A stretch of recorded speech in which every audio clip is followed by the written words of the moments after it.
Nah, pengertian masa praaksara.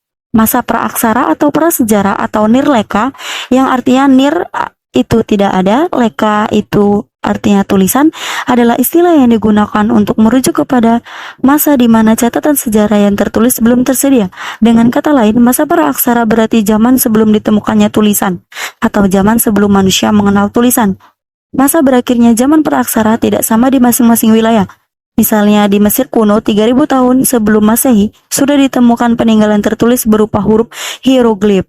Sedangkan di Indonesia, peninggalan tertulis tertua yang ditemukan adalah Prastasti Yupa, peninggalan kerajaan Hindu Kutai pada abad ke-5 atau sekitar tahun 400-an.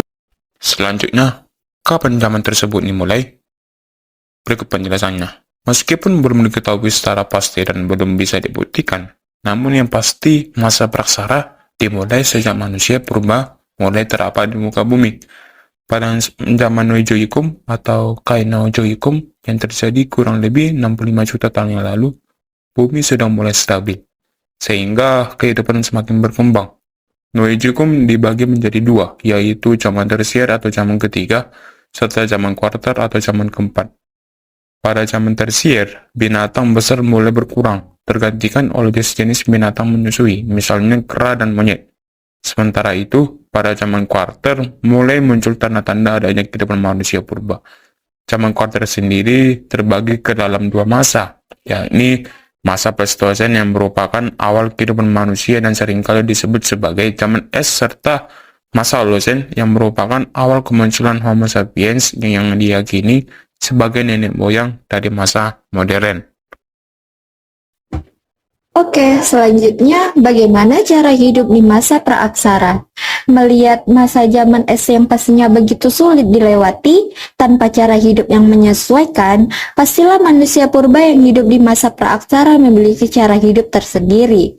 Manusia purba memiliki dua karakter khas dalam pola huniannya. Pertama, mereka memilih tinggal dekat dengan sumber air karena air merupakan kebutuhan manusia yang amat sangat penting, mulai dari sebagai kebutuhan jasmani hingga mobilitas dari satu tempat ke tempat lain. Kedua, mereka lebih memilih hidup di alam terbuka. Situs-situs purba di sepanjang aliran Bengawan Solo adalah bukti dari pola hunian ini. Hasil penelitian berupa fosil maupun artefak lainnya menunjukkan bahwa manusia purba masa praaksara pada awalnya hidup dengan cara berburu dan meramu alias masih bergantung pada alam.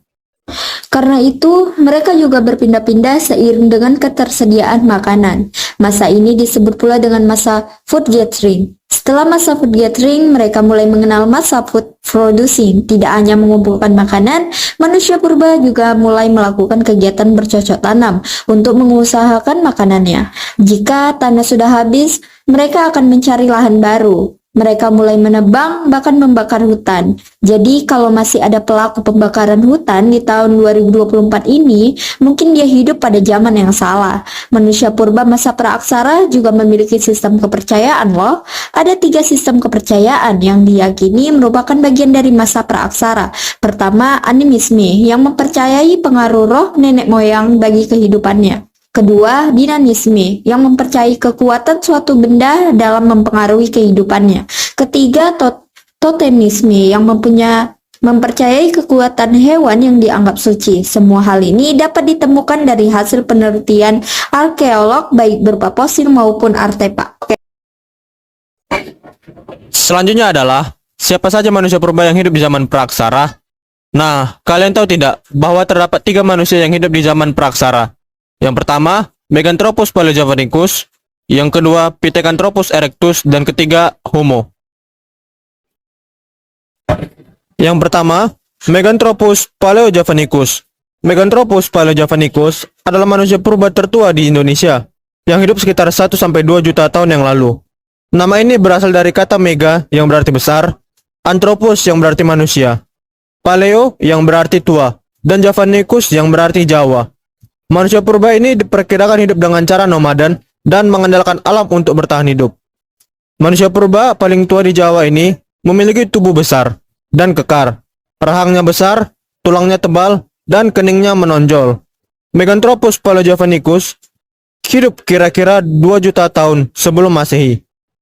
Fosilnya ditemukan dan diteliti oleh Dr. G.H.R. van Koningsingwerd pada 1936 dan 1941 di Sangiran, Solo. Dari namanya, manusia purba satu ini merupakan manusia kera yang berjalan tegak. Tingginya sekitar 165 sampai 180 cm, sama dengan manusia zaman now. Fosilnya ditemukan oleh Eugene Dubois di Ternil dekat Begawan, Solo. Nah, Picanthropus erectus ini merupakan fosil manusia purba yang paling terkenal dan paling awal ditemukan di Indonesia. Pada awalnya, Eugene Dubois ini memberi nama temuannya ini sebagai Anthropicanthrus erectus. Kemudian ditetapkan karena fosil-fosil yang ditemukan membentuk kerangka manusia yang menyerupai kera. Nah, Picanthropus erectus ini juga berarti manusia kera yang berjalan tegak, salah satu manusia pendukung di masyarakat praaksara pada masa berburu dan mengumpulkan makanan adalah Picanthropus erectus. Yang ketiga adalah jenis manusia purba jenis Homo. Manusia purba ini lebih sempurna dibandingkan dengan kedua pendahulunya. Ada 3 jenis manusia purba Homo di Indonesia, yaitu yang pertama adalah Homo soloensis. Seperti kedua pendahulunya, Homo soloensis juga berasal dari Solo. Fosilnya ditemukan oleh insinyur Open North di Ngandong. Tinggi badannya yaitu 180 cm dan tengkoraknya lebih besar daripada Pithecanthropus erectus. Homo soloensis dapat berjalan tegak. Yang kedua adalah Homo wajakensis, ditemukan oleh Van Ryschoten pada 1889 di Wajak, Jawa Timur. Manusia purba ini memiliki tinggi badan yang berkisar dari 130 sampai 290 cm dengan tengkorak yang lebih bulat. Mereka juga dapat berjalan tegak serta memiliki keahlian untuk membuat peralatan dari batu, kayu, dan tulang belulang. Selanjutnya adalah Homo sapiens. Manusia purba generasi terakhir ini memiliki ciri-ciri fisik yang menyerupai manusia modern masa sekarang. Sekian video pembelajaran dari kelompok 1. Semoga teman-teman bisa paham dan semoga bermanfaat. Terima kasih dan sampai jumpa.